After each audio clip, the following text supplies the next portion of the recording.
Halo guys, kali ini kita berada di Masjid Darul Faiz ini ya, dalam rangka mengikuti Isra Mi'raj ya, dirangkai dengan Zikir Al-Inabah ya. Saat ini kita sedang memasuki pintu Masjid Darul Faiz ini. Ini para tamu Allah sudah pada berdatangan dan sudah cukup banyak tamu Allah sudah duduk ya di bagian tengah masjid. Ini para pelayan panitia maksud saya untuk menyambut para tamu yang datang dan memberikan semacam bingkisan kotak ya, barangkali makanan ya. Nah, ini panitia inti ya, dan imamnya yang mencium tangan saya tadi juga adalah imamnya Masjid Darul Faizin, masih muda orangnya, masih bujangan. Kemudian nah ini para tamu berdatangan dari arah bawah tangga ya. Ini sebetulnya masjidnya adalah 2 tingkat tuh guys, namun digunakan sepertinya bagian lantai atas sih. Sebetulnya bagusnya sih untuk pihak perempuan itu berada di lantai bawah, namun karena mungkin bagaimana ya, pilihan masyarakat tidak bisa diapa-apakan, karena memang dia pilihannya mau di atas ya sudah. Memang muat sih, separuh bagian kiri kanan itu adalah perempuan bagian belakang ya, sementara bagian depan, nah ini bagian perempuan ini sebelah sayap kanan dan sayap kiri, kemudian bagian depan itu ada laki-laki semua itu guys. Ini kita sedang ini ketua panitia berdiri, Pak Tasran ya. Kemudian ini para tamu Allah. Ini perempuan ini jadi ada lorong untuk pejalan kaki bagi tamu laki-laki yang maju ke depan ya, mimbar ya maksud saya. Ini para tamu Allah yang dari perempuan maupun di sayap kanan juga, ini laki-lakinya. Sepertinya lebih banyak perempuan tuh guys daripada laki-laki ya. Lebih banyak tamu wanita daripada laki-laki, seperti itu. Nah, ini diselenggarakan setiap seminggu sekali ya, atau tiap minggu tuh guys, dari masjid ke masjid ya. Jadi saat ini kita sudah melantunkan zikir ya, dipimpin oleh imam, namun suaranya ada terganggu sedikit sehingga tidak terdengar ya. Mungkin sistem yang membuat suara tidak keluar oleh HP rekaman ini, sehingga suara saya sendiri yang keluar di bagian seperti ini. Nah, ini semua juga yang duduk ini, beliau ini adalah bagian keuangan. Nah, ini yang pakai kacamata ini, yang baju biru ini, beliau ini bagian keuangan, bendahara maksud saya. Dan juga pengurus ini, beliau ini Pak ya, tetangga sini lah, tepatnya pengurus wilayah di masjid ini, sekitar rumah ini tuh guys. Jadi banyak hal yang perlu kita ketahui. Nanti sebentar lagi kita masih melantunkan itu zikir ya, oleh tim imam majelis zikir Al-Inabah. Nah, ini yang baju kuning itu adalah Pak Ladu ya, itu ketua DPR Provinsi Kalimantan Utara ya. Ini beliau barusan terpilih tahun 2024 kemarin. Jadi dia menghadiri undangan ini karena memang dia rumahnya di Nunukan, dia tinggal di Samarinda saat ini. Sejak dilantik menjadi anggota DPR, dia sudah tinggal di pusat atau di Provinsi Kalimantan Utara, tepatnya di Kabupaten Bolongan. ada rumah disediakan seperti itu. Ini para jamaah ini sedang melantunkan zikir ya.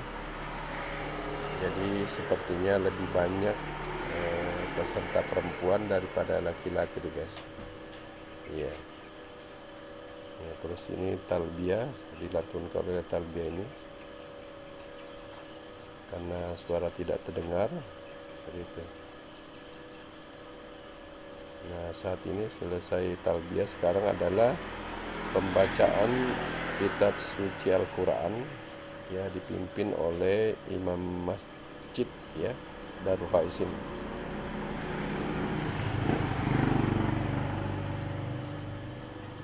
Oh, sorry, ini masih melantunkan Zikirul Inabah ya, karena saya tidak lihat tadi mikrofon. Ini masih Haji Abri itu imamnya Masjid Inabah. Ada beberapa imam sih, tapi beliau ini agak tampil sedikit. Jadi dia ini adalah Haji Abri ya. Haji Abri tinggal di Pasar Baru, tinggal di di Nutani maksud saya, rumahnya. Nah ini kalau ini baru dia ini adalah melantunkan pembacaan kitab suci Al-Quran ya. Sekarang sudah berjalan karena memang suara asli tidak terdengar ya, mau diapakan lagi, karena memang sudah harus ya begini ya, terpaksa kita terima apa adanya. Sayang video ini sudah berjalan tapi suara tidak terdengar oleh imam yang telah membacakan kitab suci Al-Quran.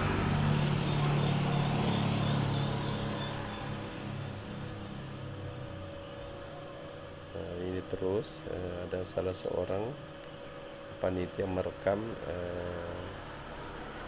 atas pembacaan kitab suci tersebut.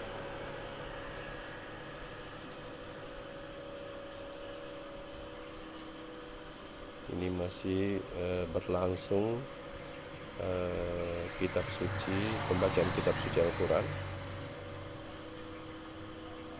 Sayang tidak terdengar suaranya, tapi itulah terjadi hal.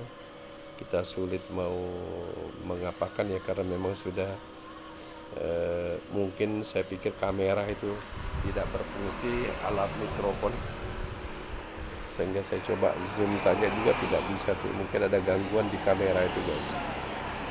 Inilah kendala hal yang begini, kita tidak menyangka bahwa akan terjadi hal seperti ini, tapi kita terima saja apa adanya.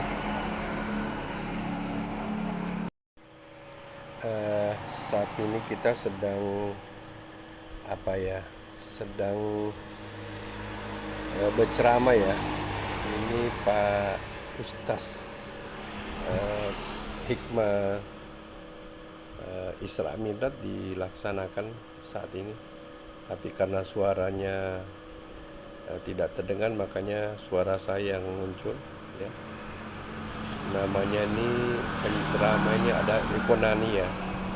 Ya, Ikonani. Ini suara atau Hikmah Isra Mi'raj itu adalah pembawanya Ikonani ya. Ini sedang berlangsung ceramah yang menyampaikan kepada semua hadirin untuk lebih menjaga sholat ya. Dengan Isra Mi'raj inilah ketika Rasulullah Isra Mi'raj ke Sidratul Muntaha itu mendapatkan sholat 5 waktu. Nah, implementasinya adalah kita saat ini beritahukan bahwa saat ini yang hadir pada hari ini di Masjid Darul Faisin harus menjaga sholatnya ya, harus menjaga sholatnya. Kalau bagi laki-laki diwajibkan ke masjid bagi laki-laki, namun bagi perempuan itu khusus cukup di rumah saja ya. Tapi seandainya juga dia mau ke masjid, bagi perempuan tidak dipermasalahkan, silakan. Tapi pada khususnya laki-laki harus selalu berjamaah di masjid, di mana pahalanya berbeda sholat di rumah dan di masjid ya. Kalau kita di rumah satu saja itu kalaupun khusyuk, tapi kalau di masjid insya Allah kita sudah dapat 27 derajat ya. Itu misi dari ceramah ini adalah menjaga sholat ya. Sempat beliau menceritakan bahwa ketika Rasulullah masih hidup, datanglah seorang buta ya, tapi pendengarannya bagus, cuma buta ya, bertanya kepada Rasulullah, wahai Rasulullah, saya ini buta, saya tidak bisa datang ke masjid karena terhalang oleh mata saya buta, tidak melihat. Kata Rasulullah kepada orang tersebut, Anda masih mendengarkah kalau azan berkumandang? Kata masyarakat itu, iya, masih mendengar.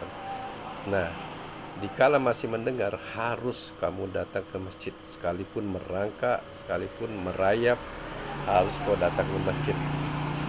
Nah, karena perintah ketegasan Rasulullah, sehingga hamba tadi ini setiap azan terdengar, dia berusaha merangkak maupun berjalan kaki ke masjid ya, seperti itu. Satu saat beliau ini dalam posisi dari rumah menuju masjid terjatuh. Itu hikmah maulid itu, terjatuh beliau ini sehingga bajunya kotor, kepalanya berdarah, tapi terus melanjutkan perjalanannya menuju masjid ya, karena mengingat perintah Rasulullah bahwa kalau kamu mendengar suara azan, maka datangilah suara itu ya, bersegeralah untuk mendatangi azan tersebut. Kalau kau sedang berjualan, tutuplah jualanmu, datangilah yang tempat azan. Nah, karena si buta tadi ini tetap merangkak berjalan mendekati masjid, jatuh ya, bajunya kotor, kemudian kepalanya berdarah, dia tetap melanjutkan ke masjid sampai tiba di masjid. Nah, mereka tidak mempermasalahkan apa semua. Kemudian selesai sholat pulang ke rumah ya, seperti biasa merangkak-rangkak ya, jalan, karena memang perintah Rasulullah. Pada keesokan harinya dia mau sudah berangkat sholat lagi, ada datang salah seorang ya, pada tepatnya orang itu tidak dikenal, menuntun si buta tersebut membawa ke masjid. Sesampai di masjid, tamu tersebut menunggu di luar sampai si buta ini pulang, diantar lagi balik, begitulah seterusnya. Jadi suatu saat si buta ini bertanya kepada tamu tak dikenalnya itu, siapa kita gerangan, siapa, kenapa baik ke hati kita, kenapa hati kita sangat baik terhadap saya, menghantar ke masjid, lalu menjemput saya, lalu dipulangkan lagi ke rumah. Apa kata tamu tidak dikenal itu? Saya adalah iblis ya, saya adalah iblis. Betapa terkejutnya si hamba tersebut bahwa, kamu iblis, kenapa kamu sampai saya mengantar, apalagi kamu iblis, ini biasa kan tugas kamu melarang orang pergi sholat dan seterusnya. Apa jawaban iblis? Sebetulnya kalau saya tidak menuntut kamu berangkat kedua kalinya, kamu berangkat pertama kan jatuh ya, berdarah ya. Nah, kalau jatuh kedua, itu jatuh pertama sudah terhapus dosamu semua separuh ya. Tapi kalau kau jatuh kedua, semua dosamu terhapus. Saya berusaha, kata iblis ini, supaya dosamu separuhnya terhapus, tidak semuanya. Kalau kau jatuh kedua kalinya, itu dosamu semuanya terhapus, mulai dari kamu lahir sampai kamu meninggal, itu dosamu terhapus. Maka saya berusaha mencegah supaya dosamu tidak terhapus semua, adalah menghantarkan kamu dan mengembalikan kamu ke rumahnya. kata yang orang si buta ini, innalillahi wa inna ilaihi rajiun, begitukah? Ya, saya begitu. Saya tidak bisa berusaha supaya kamu dosamu tidak diampuni semuanya. Cukup dosamu diampuni separuh, tapi jangan semua. Kalau kau semua, saya tidak ada teman saya masuk ke neraka, karena saya pasti ahli neraka. Itu cerita hikmah di balik Isra Mi'raj ini, yaitu paparannya penceramah, yaitu Ikonani ya. Seperti itu paparannya. Jadi cukup menggugah sih hati kita bahwa berjalan ke masjid itu tidak mustahil, apalagi kita ini tidak buta, tidak cacat, kaki kita lengkap, tangan kita lengkap. Ini si buta semua lengkap, alat di tubuhnya hanya satu, matanya tidak melihat, itu saja. Jadi kita ini alhamdulillah Allah sudah berikan kemampuan kita, bahwa kita ini diberikan kemampuan oleh Allah tidak cacat ya. Mata sempurna ya, pendengar sempurna, tangan sempurna, kaki sempurna, badan kita sehat jasmani rohani. Nah, kenapa? Apa salahnya kita kalau tidak mau datang ke masjid? Itu kata Ikonani. Yang salah siapa? Jadi paksakan diri Anda untuk berbuat baik, karena tidak ada yang bisa menasihati diri kita selain diri.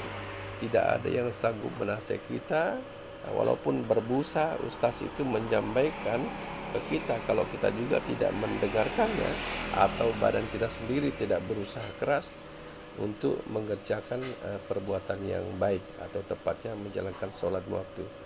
Memang pertama agak berat, sekali berat, kedua berat, ketiga berat, tapi sudah terbiasa, sudah agak ringan ya. Nah, itu hikmah Maulid itu seperti itu. Hikmah Isra Mi'raj seperti itu. Jadi intinya adalah Ikonani menceritakan bahwa Isra Mi'raj itu adalah ketika Rasulullah diberangkatkan dari Sidratul Muntaha, dari Masjidil Haram Palestina ke Sidratul Muntaha. Itu misinya, adalah tujuan mengambil sholat 5 waktu. Nah, sekarang sholat 5 waktu sudah berada di tangan kita. Kenapa kita tidak laksanakan? Nah, seperti itu. Apa sebabnya? Kita sementara sehat, mata kita sehat, tidak buta, dibandingkan tadi si buta tadi hanya pendengar buta, matanya saya buta, sementara badannya semua sehat. Nah, itu kata Rasulullah, bila kau mendengarkan dimanapun, yang penting kau mendengarkan, kau wajib datang ke suara azan itu ya, seperti itu misi dari ceramah tersebut. Jadi memang menggugah hati kita juga bahwa banyak saudara-saudara kita melupakan sholat lima waktu, sangat mementingkan pekerjaan sehari-hari, sementara sholat lima waktu diabaikan ya, kebanyakan, hampir kebanyakan. Nah, kalau sudah waktunya sudah bekerja, dia lupa daratan, lupa dia sholat waktu azan, asar, duhur, asar, maghrib, isya, subuh, apalagi subuh, ngantuk sudah. Nah, jadi lebih mementingkan mereka dunianya daripada akhirat. Padahal akhirat itulah yang teman kita nanti pada saat memanggil kita, tidak ada lain menemani kita di alam baka selain dari sholat waktu kita. Nah, itulah misi dari ceramah ini, bahwa kita diminta oleh penceramah bahwa jagalah sholat kalian ya, walaupun seberat apapun tetap kau kerjakan. Kalau misalkan tidak bisa berdiri, duduk, bisa duduk di kursi. Tidak bisa juga duduk, baring. Itu pentingnya sholat lima waktu. Tidak bisa juga baring, telentang. Kalau telentang pun juga tidak bisa, maka cukup gerakkan tubuh kita, misalkan mata ya. Nah, bagaimana pelaksanaan sholat lima waktu itu juga kita kerjakan. Gerakkan mata kita, kalau katakanlah kalau salam ke kanan ya, mata kita bergerak. Kalau salam ke kiri begitu juga. Jadi semua persyaratan sholat kita penuhi lewat gerakan saja. Kalau itu pun tidak bisa lagi, hati kita kepada sholat. Kalau hati juga kita tidak bisa bergerak, nah maka berarti kita sudah jenazah. Ya, itu pesannya ceramah tersebut. Jadi harus sholat, tidak ada urusan, tidak ada alasan kecuali sakit. Kalau sakit pun ada toleransi, ya.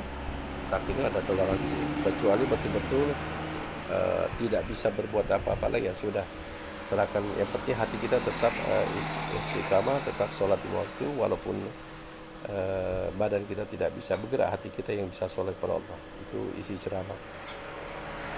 Jadi cukup ceramah ini memang ada juga ketawa kita dibuatnya. Ekonomi ini ada juga, ya, ketegasannya juga ada, seperti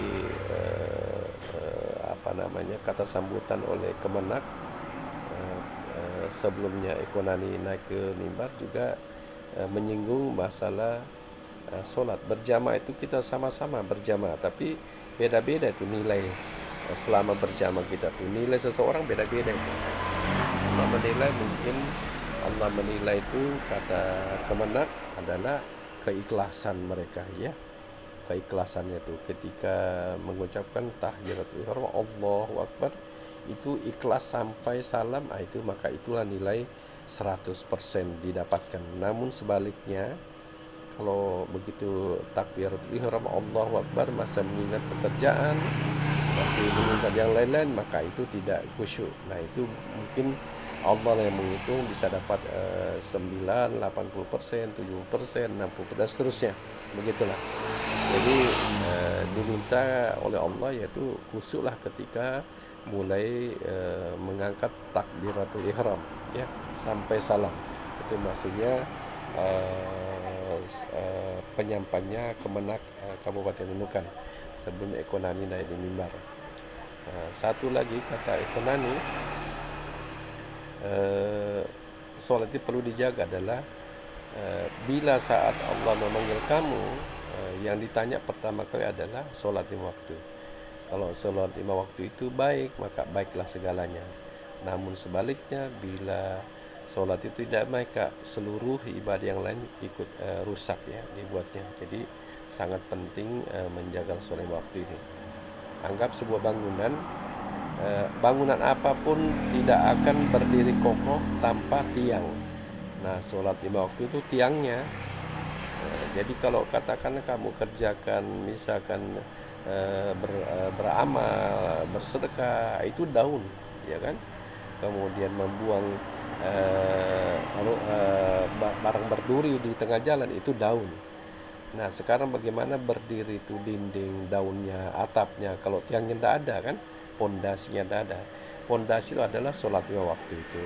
Nah, itu pesannya Ekonomi. Jadi tetap jaga sholat lima waktu Anda sampai Allah memanggil kita, ya. Nah, sampai Allah memanggil kita, karena jangan lupa setiap hari malaikat itu mendatangi kita 70 kali, ya.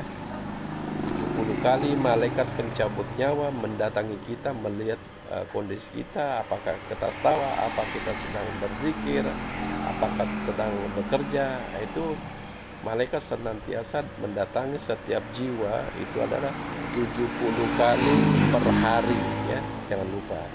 Janganlah ketawa terbahak, ya, sehingga kau tidak tahu di sampingmu ada malaikat sedang mengintai kamu, sedang membidik kamu, kapan akan dicabut napas kamu. Dia setiap saat minta kepada Allah, saya cabut kau ini sedang ketawa terbahak-bahak. Kata Allah, jangan dulu, nanti saya akan perintahkan, pada saatnya kamu akan cabut napasnya si pulang. Itu perintah Allah. Jadi memang pesan-pesan moral ini sangat kita harus ingat, ya. Jadi hikmah ini sepulangnya dari Isra Mi'raj ini kita harus camkan itu, bahwa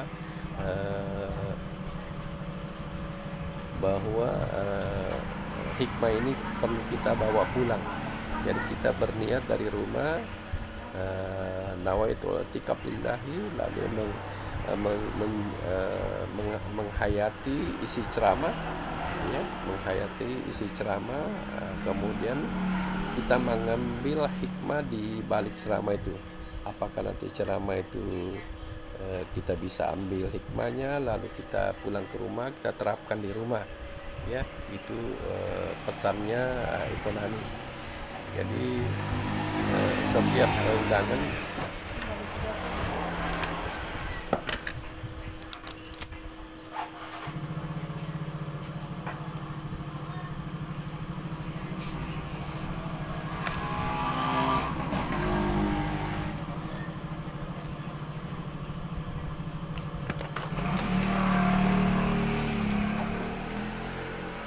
itu pesannya Ekonani bahwa setiap orang yang datang ke undangan yaitu Isra Mi'raj harus mengambil salah satu. Jadi bukan kita berniat datang ke masjid untuk mendapatkan hadiah atau bingkisan atau bungkusan atau makanan. Kita jangan salah itu. Jadi yang benar kita berniat datang ke masjid untuk mengambil hikmah yang disampaikan oleh penceramah. Nah, setelah kita sudah mengambil hikmahnya itu, lalu kita pulang ke rumah, kita terapkan di rumah tentang apa isi ceramah itu, dan kalau perlu kita terapkan sehari-hari kita. Jadi bukan jadi itu yang disukai Allah. Jadi kita berniat dari rumah, ya, berdoa keluar rumah, berniat kita untuk mengambil hikmah Isra Mi'raj setelah penceramah menyampaikan langsung ke telinga kita. Nah, itulah yang perlu kita hayati ya. Jadi di saat penceramah di atas mimbar, kita jangan berusaha bercerita apalagi berlebihan sehingga tidak mendengarkan ceramah yang disampaikan oleh penceramah. Jadi kita cukup berdiam mendengarkan hikmah yang mana tidak mungkin kan kita ambil semua, tapi minimal kita dapat satu, paling banyak 10 ya, bisa saja 1-2 kita ambil. Kan banyak itu hikmah-hikmah yang disampaikan, tapi ambillah semampu kalian ya. Kalau bisa mengambil satu, alhamdulillah. Kalau bisa dua, alhamdulillah. Kalau bisa 3, 4 dan seterusnya, lebih baik. Lalu kita amalkan sesuai pesan-pesan disampaikan oleh penceramah ya, seperti itu. Jadi inilah pesan-pesan terakhir Ekonani, bahwa semua orang mulai dari apalagi di bulan Isra Mi'raj ini harus kita tanamkan betul-betul akidah kita yang lebih baik ya. Anggap bahwa hari lahirnya sholat 5 waktu yaitu di bulan Isra Mi'raj ini. Nah, jadi betapa ruginya hari lahirnya kita tidak sambut lewat sholat berjemaah di masjid seperti itu. Jadi alangkah ruginya hari lahirnya sholat 5 waktu tapi kita tidak sambut, tidak kita sholat.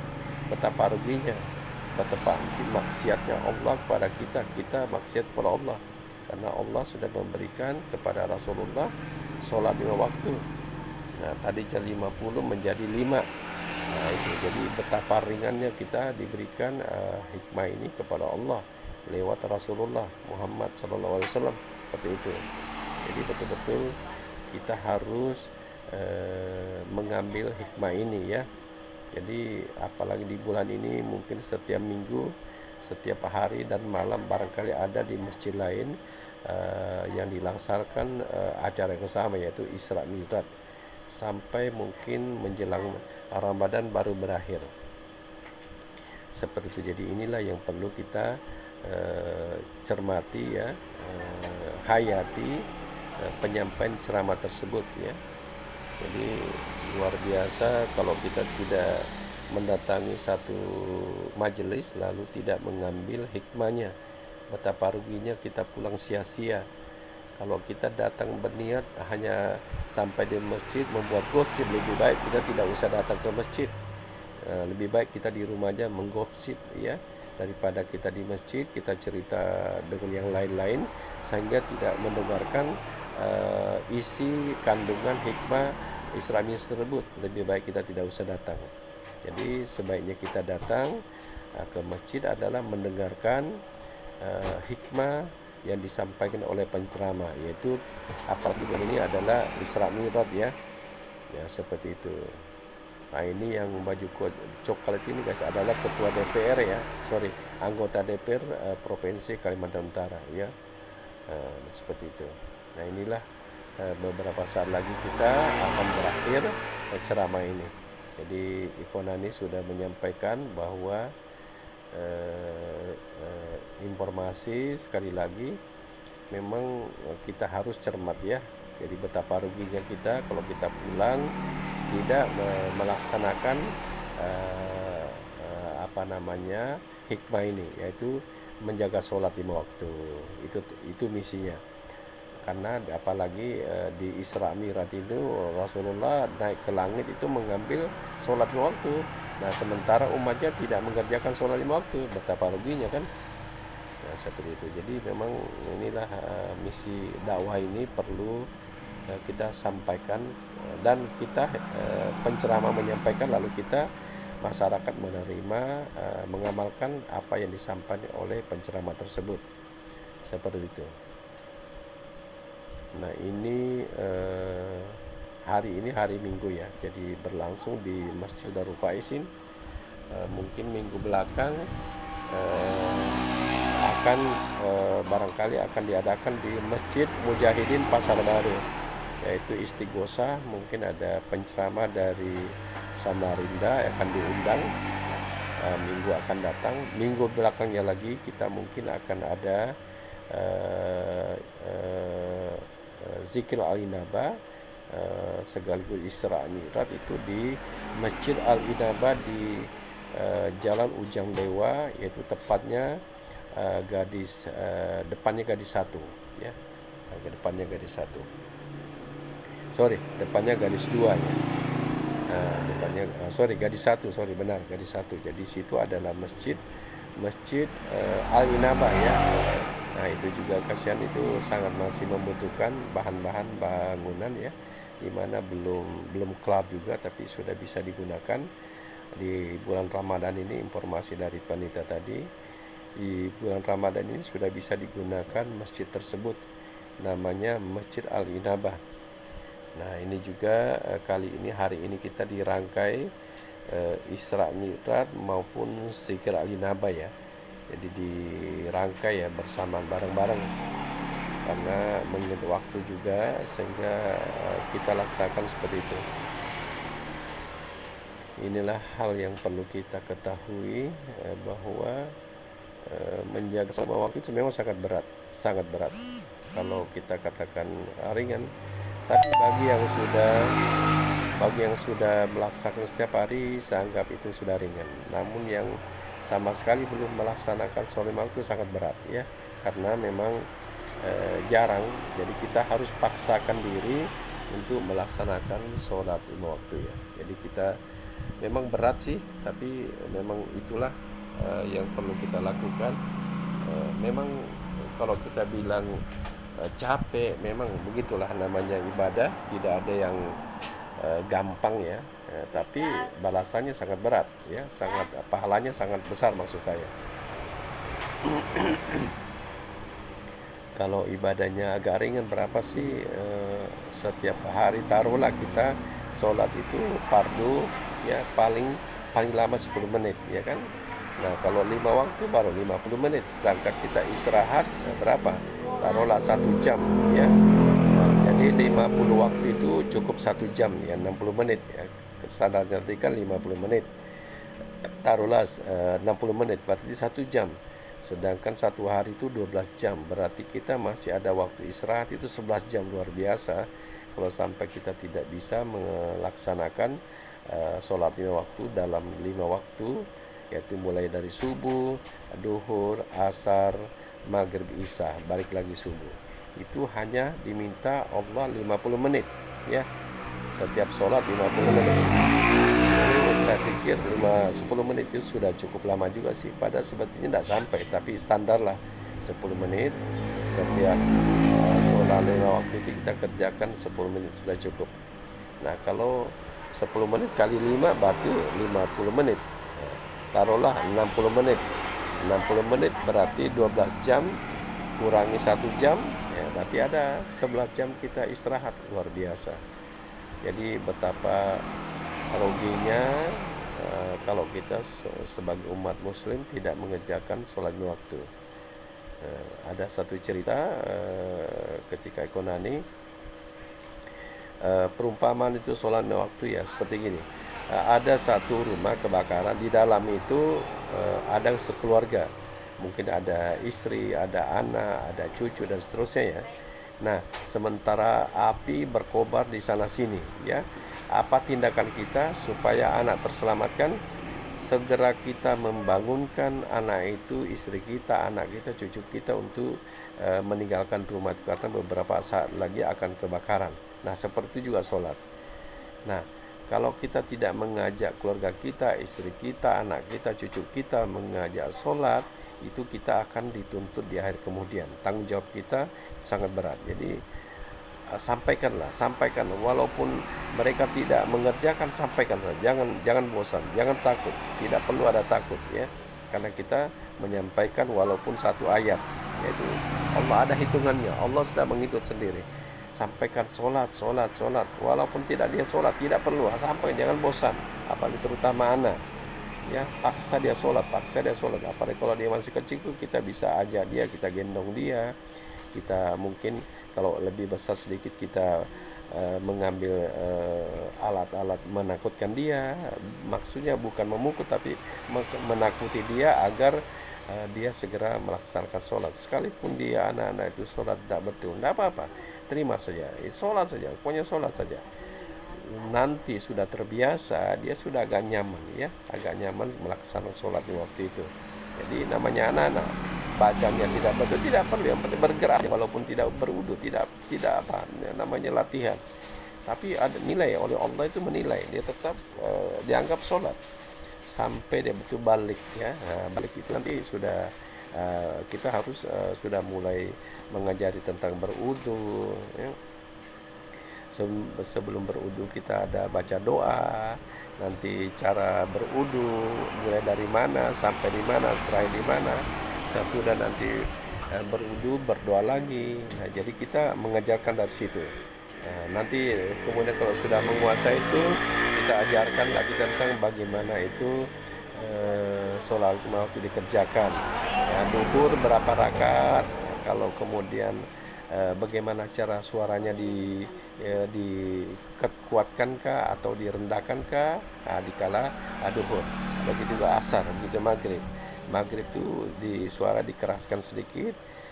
Cara mungkin cara melaksanakan sholat maghrib apa, begitu sholat isya, sholat subuh balik lagi. Jadi kita harus jangan jenuh lah untuk mengajari anak-anak tentang sholat ya, karena itulah tanggung jawab kita selaku orang tua untuk mengajari anak-anak tentang sholat lima waktu.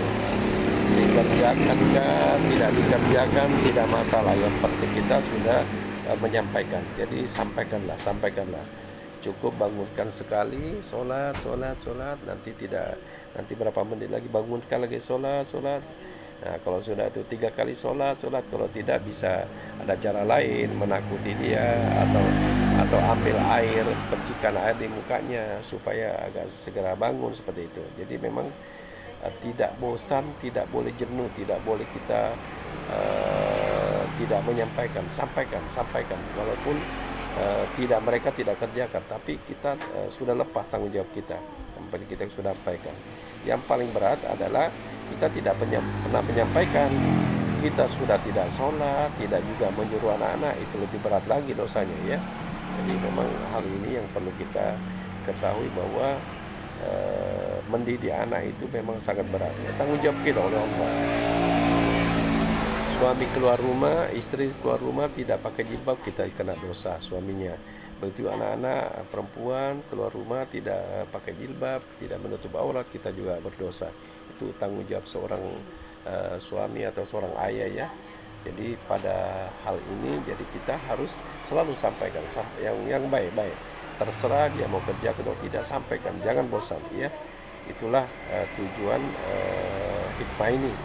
Jadi karena memang pesannya tadi, jagalah sholat, maksudnya dirikan sholat ya. Kalau perlu tepat waktu, begitu azan segera ke masjid. Begitu juga si istri, kalau begitu azan perintahkan supaya segera mendirikan sholat di waktu. Jangan tunggu waktunya habis baru melaksanakan sholat.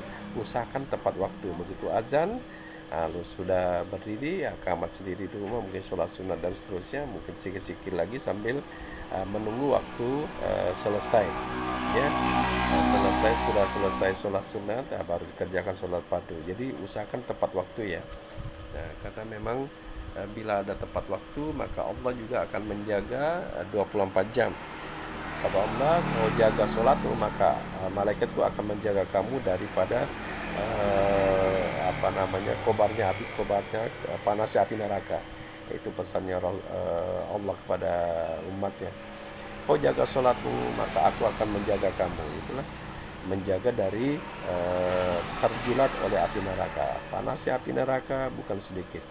Contoh saja api dunia ini itu baru satu. Di sana akan ditambah panasnya api dunia. Api akhirat adalah 99 kali panasnya api dunia. Di sana siap membakar kita. Sementara bahan bakarnya neraka itu adalah batu dan manusia. Jadi cukup mengerikan ya. Di sana adalah bahan bakarnya tidak akan menyala api neraka itu kalau tidak ada bahan bakarnya manusia dan batu, seperti itu. Karena memang itu hadisnya, jadi tidak akan menyala api neraka kalau tidak ada manusia dilemparkan atau batu dilemparkan. Nah itulah hikmah dari itu. Jadi memang perlu kita menjaga sholat waktu agar terhindar kita dari panasnya api neraka. Bayangkan panasnya api neraka tadi itu, yang sekarang kita api sekarang dipakai masa apa segala itu baru satu. Di sana ditambah itu panas adalah 99 kali, luar biasa panasnya. Jadi cukup panas ya. Jadi jangan mencoba-coba menghayal bahwa tidak akan merasakan panas. Tidak, pasti banyak yang sudah meninggal balik lagi bercerita sama ceritanya. Sudah puluhan tahun saya meninggal dunia, saya masih terasa panasnya sampai saat ini. Sudah puluhan tahun meninggal dunia, masih terasa panasnya sampai saat ini. Jadi luar biasa panasnya api neraka itu ya. Jadi para pemirsa yang mendengarkan informasi kami, semoga bermanfaat dan dapat mengambil hikmah di balik ceramah Pak Ekonani tersebut ya. Saya juga berusaha agar mengambil hikmah di balik ceramah Pak Ekonani tersebut. Jadi mulai tepat waktu sholat, begitu azan sudah datang ke masjid ya. Nah kita kan di masjid tuh kalau dulu sih kita jalan kaki, sekarang tuh semua ada kendaraan, ada roda 2, roda 4. Jadi kita lah yang memang malas kalau tidak mau datang ke masjid ya. Kalau dulu kadang jalan kaki, kebanyakan jalan kaki, tapi sekarang sudah banyak kendaraan. Jadi kita tidak perlu lagi takut kita datang ke masjid karena sudah ada kendaraan ya. Kalau dulu jalan kaki, tapi ada waktunya saya juga kalau kendaraan saya rusak dan harus pergi ya, saya kadang jalan kaki, kadang juga saya lari. Kadang kalau apalagi krimis, saya kadang dari rumah lari, ambil payung lari sepanjang jalan itulah. Nah, itulah pentingnya sholat waktu. Nah itu dikala subuh lagi gelap, tidak potong kompas karena kalau lewat jalur umum agak biayanya besar.